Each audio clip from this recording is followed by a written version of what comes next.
Hi everyone, my name is Serena. Welcome back to my channel. In this video, I'm going to talk about everything that I've read and watched in February. I am sitting down for this video, and I have been sitting down for the past couple of videos because it feels more cozy. You still see some books because I have my TBR cart right here. It is March. I can't believe it's already March. It's already been a year since COVID began, and February has gone by so quickly.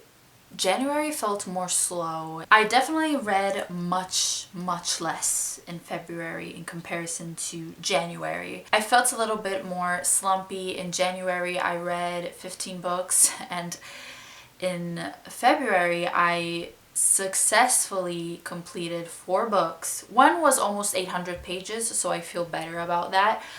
But I also DNF'd another one, so that's 5. And I am in the middle of 3 because as I said, I was kind of in a slump, so I didn't know what I was in the mood for. So I started 3 books. I'm in the middle of 3 books, but I did not complete them. I'm going to count the pages that I've read, but I'm not going to review them in this video. I'm going to review them in my March wrap-up. So let me just get my notes and stats. Let's start with the stats. As I said, in February, I successfully completed 4 books. 1 of them was 3-star, and 3 of them 4-star. So an average of 3.75, which is good. And counting the pages that I've read from the other books, the one that I DNF'd and the 3 that I've started, I read a total of 2,384 pages. For what concerns age range, I've read 2 YA, 1 YA/new adult, and 1 new adult/adult, I'm not sure. But yeah, I have read 1 contemporary, 2 contemporary romances, and 1 fantasy romance. The first book that I read in February was actually the one that I DNF'd, and that was Malavoglia by Giovanni Verga. If you've watched my January wrap-up, you know that I'm trying to read more Italian classics. Giovanni Verga was Sicilian, I believe, and yeah, because the book is set in Sicily. But I was definitely not in the mood for classics in general because I wanted something more fast-paced, because usually when I read classics I have to concentrate on the writing, and you know how it goes. The book is about this family called I Malavoglia, but Malavoglia isn't the last name. The last name is Toscano, I believe. Malavoglia means, I don't know, lazy. I think it's translated like lazy in English, and that is a nickname, but the family is actually the opposite. They work a lot. Basically, this family goes through a lot. There's a lot of unfortunate events that happens. It all begins with them trying to transport some vegetable, I don't remember, to another place, and then the boat sinks, and from there a lot of unfortunate events happens, and I was just not in the mood for this book. We studied this book in school, and I just wanted to revisit it since I do own it. I own it in Italy. So I DNF'd it at 90 pages. After I DNF'd that book, I read a few romance books because, you know, Valentine's Day, and I read them for a secret TBR/vlog that will get uploaded after this video. So spoiler alert, I guess it's not a secret anymore, but I did read 6 romance books because I'm not a romance booktuber, and I believe that everyone can enjoy a romance. There are people who really love a lot of romance, and others that really need a particular romance to, you know, click with and enjoy. So I tried different types, and out of the 6 books that I read/am reading, I completed 2 of them in February, and I started 3. I started Get a Life, Chloe Brown, Marry Me, which is a random book that I found in the basement, and Birthday Girl. I read like 100 pages each, more or less, but I'm planning on completing these books this week and uploading the vlog.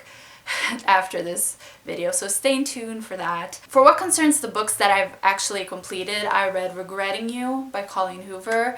As I said in many videos, I want to continue on with her books, and after this I think I want to read her thriller romance Verity. But I did enjoy this one more than Hopeless, but at the same time it's still a meh book, honestly. Nothing special. I decided to read this one because there is a mother-daughter relationship and I want to read more about that. But in the end, I did not like the teen daughter, and I hate the fact that there isn't a lot of communication between the two, which is kind of the point, I have to admit, because something bad happens and then there's this non-communication between mother and daughter. That's the point, I know, but it did bother me. For what concerns romance, I don't care. I have more opinions on the mother-daughter relationship than anything else, honestly. The romance was predictable, so it wasn't for me. It wasn't a romance for me, but I gave it 3 stars because I did enjoy it more than Hopeless. The other romance book that I completed is a queer romance by Christina Lauren, another famous duo romance authors. Autobiography is a story about this teen who moves to Utah, in which there is a big Mormon community. So there's a lot of discussion about religion and being queer in a religious community. And I really like that. And again, my opinions are more on this religious aspect than the romance itself. The romance itself felt a little bit insta-lovey for me, I have to be honest. But I really enjoyed the discussion around religion. It doesn't look down upon religion, and in this case, LDS, Mormon religion. But it also talks about the struggles that queer kids go through being in a religious community. So I really enjoyed that. I gave it 4 stars, but yet again, not a romance for me. I enjoyed it for other aspects, you know? After that, I needed a break from romance, and I read On the Come Up by Angie Thomas. I gave it 4 stars. I honestly don't have anything to say about this book because I just really like how easy Angie Thomas's stories are. Her writing is great.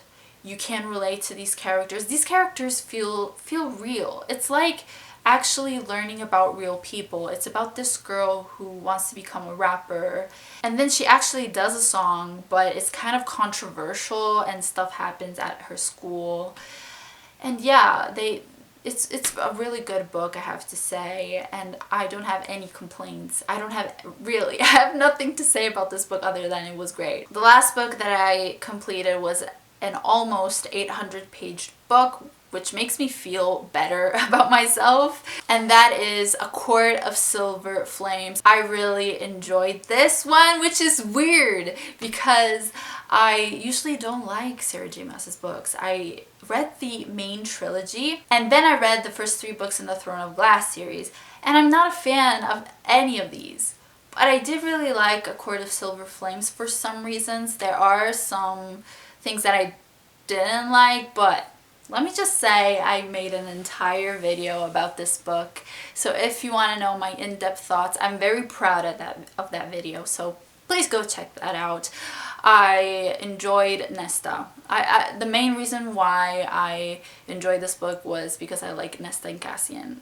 You know, I find Rhysand and Farah annoying.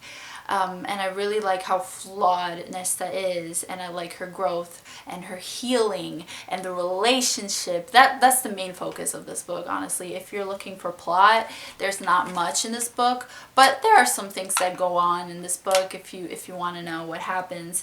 But yeah, as I said, I have a full video about it in which I talk about everything. So if you want to know anything about this book, go check that out. Let's talk about the movies and TV shows that I watched in February. I watched Bridgerton, the famous series that everyone watched back in January. I enjoyed it. I'm not planning on reading the books because I know that there are more problematic than the show. I also heard that it's a series, yes, but every book concentrates on a single couple. And I like that in the show they actually show secondary characters and what's going on. Simon and Daphne, it's not only about them, but there are actually other characters, and I like that we see the other characters, because if they're going to make other seasons, which I'm sure they will, we already know a little bit about them. The problematic part of this show and book, if you've watched it or read it, you know what's about. So trigger warnings, check that out. There's a big trigger warning that should be said. But yeah, I am aware how problematic that is. I did not like that. That's why I'm giving it 4 stars instead of a full 5 stars. If I had to give it like a rating. So yeah, I did not like that problematic part. I'm sure that I would enjoy the book less, because I know they changed that scene in particular and made it less problematic, but still very problematic. I enjoyed this show. I enjoyed the characters, even though it's more of like a fantasy historical fiction, because we all know that black people weren't rich and wealthy back then in England. Also, the costumes may or may not be accurate, but I enjoyed seeing, you know, something different for once. I've watched a few videos in which they talk about colorism and how if they choose a main character who is black, is usually a lighter skin person. But hopefully in the future they keep getting better at that and they start casting people with darker skin as well as main characters. But anyway, I enjoyed it. What did you think about it? That's the only show that I watched in February. For what concerns the movies, I watched 6 movies and I DNF'd another one. So the one that I DNF'd was Swiped on Netflix. Oh my gosh. This movie, I watched the first 25 to half an hour. I don't know. It was torture. I did not like how the cinematography, how they directed this movie. It was weird. It was random. It felt more like a YouTube skit, a YouTube video. It's about this guy who is in college who creates a dating app because, you know, these college kids want to just hook up without knowing anything about each other. So yeah, I did not like what I saw. I DNF'd it, as I said. But actually before this movie, I had watched other 3 teen movies on Netflix. I was such in a mood for teen movies for some reason. I watched The Kissing Booth and The Kissing Booth 2.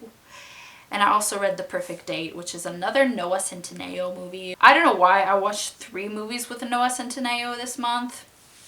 But anyway, The Perfect Date, 2 stars, because I already forgot about it. It's about another app. In The Perfect Date, they create an app as well. So yeah, we have Noah Centineo who goes on dates with a bunch of girls because he wants to get money, earn money for college. 2 stars. The Kissing Booth, how much did I give The Kissing Booth? Did I give it 3 stars? Because in comparison to Swiped and The Perfect Date, The Kissing Booth was actually more entertaining, and I didn't take it seriously at all. It was just a fun time. It's about these teenagers in high school who, for charity, do this kissing booth, and there is this kind of my best friend's brother situation. This girl is in love with her best friend's brother, and yeah, it's not good, but it's definitely better than The Perfect Date and Swiped, for sure.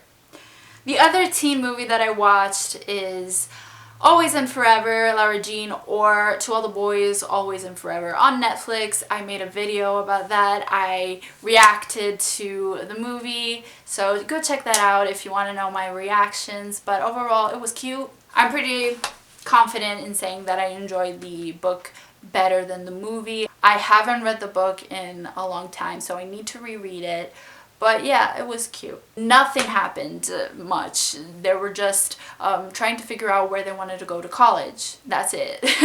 That's the plot. So yeah, it wasn't very plot heavy. It's more for, you know, the fans of the franchise.